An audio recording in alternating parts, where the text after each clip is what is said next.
9 জন ব্যক্তির একটি দলের ভ্রমণের জন্য দুটি গাড়ি রয়েছে। গাড়ি দুটির আসন ব্যবস্থা যথাক্রমে 7 এবং 4। দলটি কত প্রকারে ভ্রমণ করতে পারবে?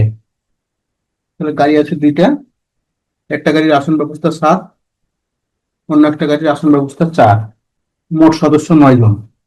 আমরা একটা ছক করি, এখানে লিখি 7 আসন বিশিষ্ট গাড়ি, এটা লিখবো 4 আসন বিশিষ্ট গাড়ি।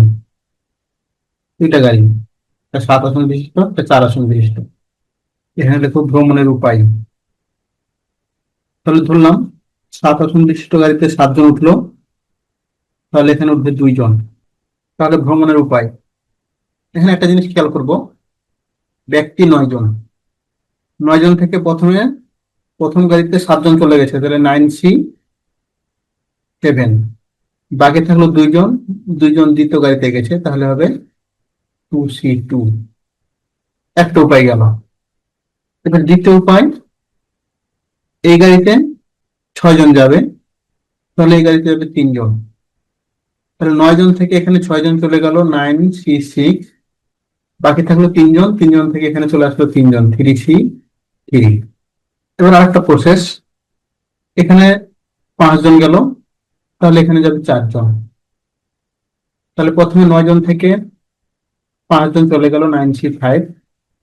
বাকি থাকলো 4 জন, 4 জন থেকে 4 জনের গাড়িতে গেল, 9 4C4। এখানে আর উপায় হবে না, কারণ এখানে এখানে যদি 4 জন উঠে, এই গাড়িতে 5 জন উঠতে পারবে না, কারণ ক্যাপাসিটি ছিল 4 জন। তাহলে এটা হবে না।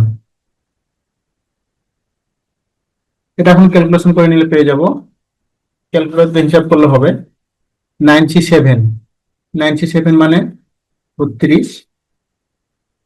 9C6 আর 2C2 মানে 1, 3C3 মানে 1, 4C4 মানে 1।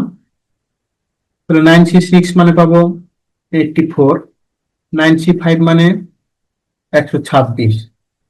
এখন লিখবো অতএব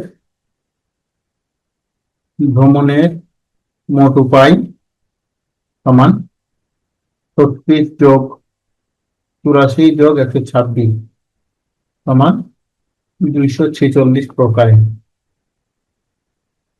এটা অ্যান্সার।